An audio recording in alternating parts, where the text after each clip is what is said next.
Hey everybody, I'm Dan. Welcome back. We've got a problem with our hoist. We have a Newtry hoist in the garage. We'll show you that in a second. It's an overhead hoist. We've had it for a couple of years now, and it's been absolutely wonderful.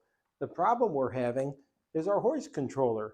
Sometimes the down button doesn't work, and sometimes the up button doesn't work. So I'm going to take this thing apart and see if there's something we can do to fix it. And if not, this came in yesterday. We ordered a replacement switch. If we can't get this thing to work, we're going to go ahead and use this sucker. So I'll show you what's going on. Here's our Newtry electric hoist housing up here. We have it mounted in the top of our finished garage. The cable comes through a fair lead. The actual hoist motor is located upstairs in the attic, so it's a real nice setup. But here's the deal. When I push the up button on the hoist controller, see, here's the controller here. I push it and she's working. But when I push the down controller, it's not working. There it goes, and it stutters. So we can't have that. So we need to take this thing apart and figure out what we can do. Hopefully we can get it to run. If not, we'll just replace it. I've gone ahead and set up a table here just to make it easier to work. All right. So what we have here is this is a two-part set here with a waterproof gasket. And trust me, these things aren't waterproof. Water can get in the switch here. Water can get in here. So when they call these things waterproof, it's kind of a joke. So we're not worried about it because we use it inside in the garage. But anyway, what we're going to do is take off these 4 screws. We're going to flip this thing over and we're going to look at the guts inside and see what we can do. So here we go. These aren't put in too tightly because you're only compressing a gasket, so you don't need to smash the heck out of them. And besides, you don't want to strip the screws. That's always a pain with plastic components. All right, so I'll take them off opposite one another in good mechanic fashion. Finally, we'll get this guy here.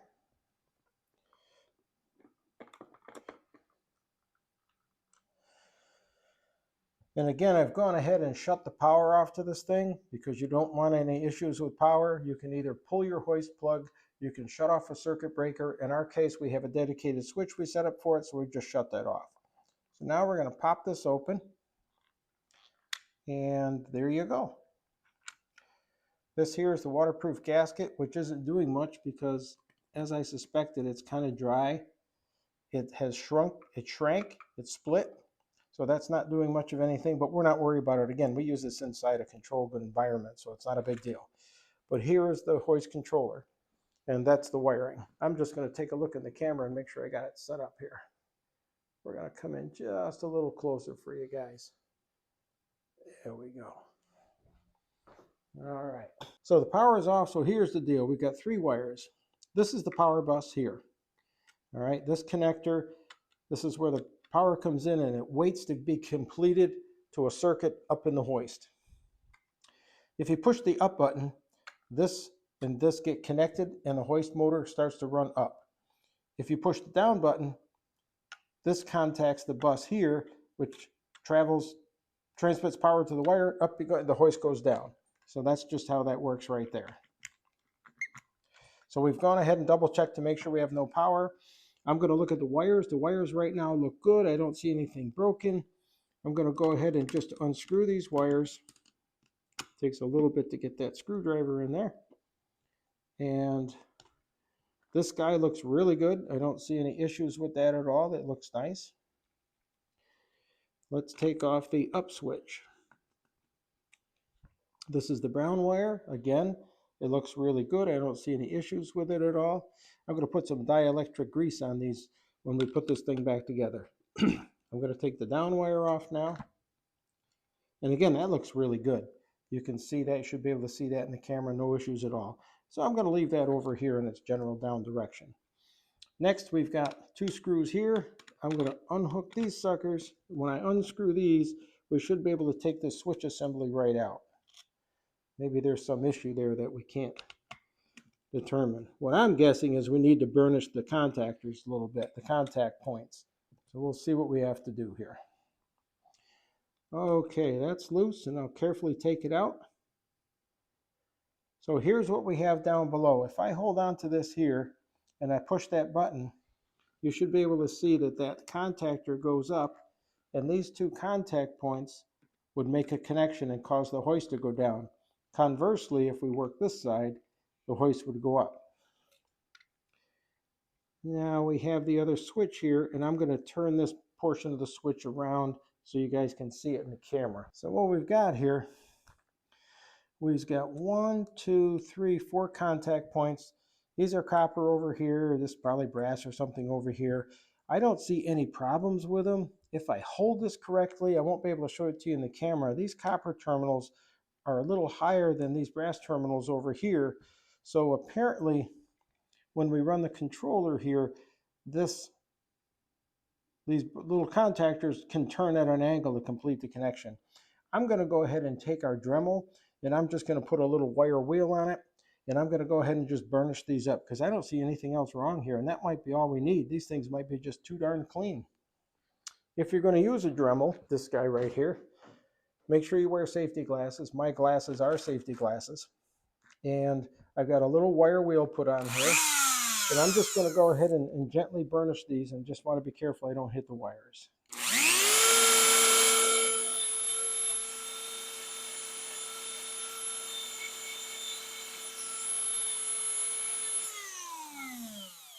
And that's all it takes. I can see a good color there.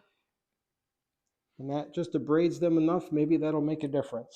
I'll go ahead and work on this guy.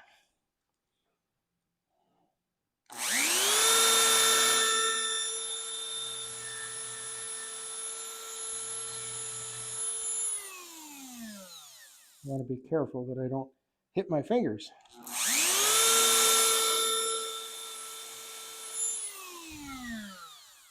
All right, and that's it. So that's all I can do here. The spring contacts feel really good. That's all I can do on the switch. If this doesn't work, I'm just going to either replace the guts or just replace the sucker. So we're going to go ahead and look at this. It's all looking good. I've got some dielectric grease here. Because they are electric contact points, I'm going to go ahead and put a little bit of this Permatex dielectric tune-up grease on the threads. I just have to grab a Q-tip. All right, there's the Q-tip.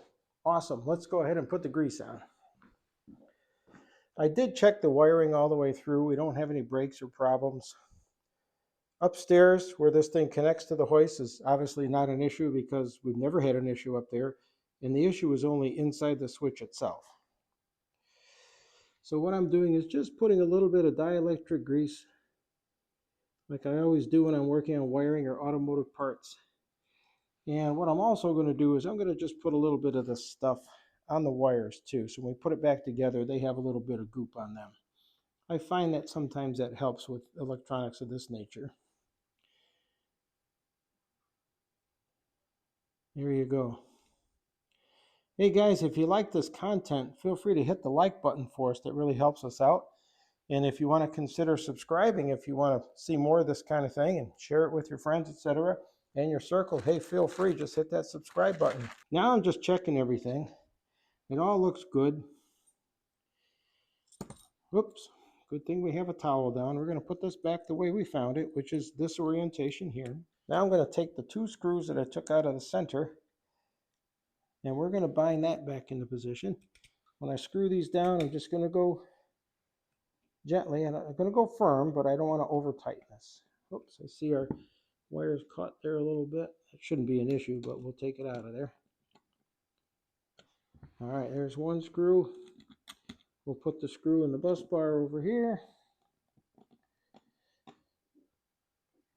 Okay, that's nice and solid. We'll try the buttons. Now it's just a matter of hooking up the wires. We're going to take this down wire and make sure we properly put it in the screw terminal housing there. Give that a twist right there. And that's all we need. We're going to take the brown wire, which is the up wire, and we're going to put that in its contact point.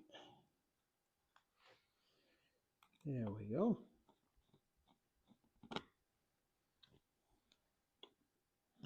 And I'll just tuck the wire down here and make sure it won't be an issue. Give it a little tuck. Finally, we'll hook the power wire to the bus.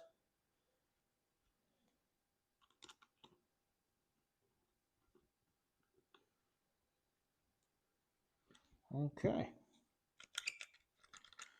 It all looks good. I don't feel anything working weird.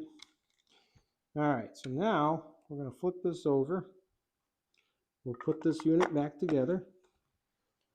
And we'll pop in screws on the opposite side. Again, if that waterproof gasket were something you were concerned about, you would tighten these, but you wouldn't tighten them crazy because it's just a simple plastic housing.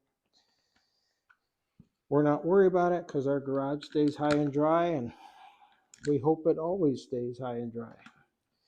We'll put these screws back in.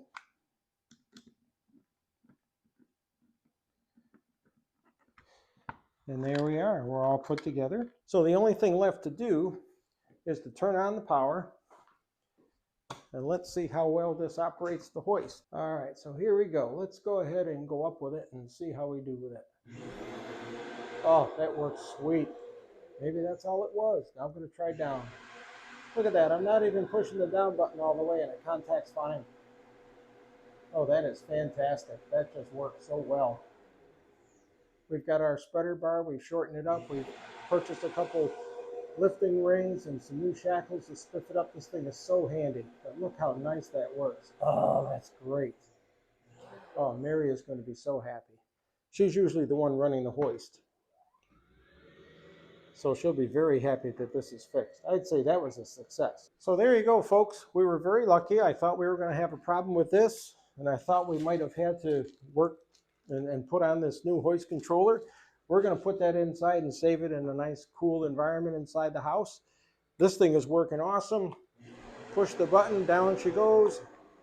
We push the button, up she goes. This is good.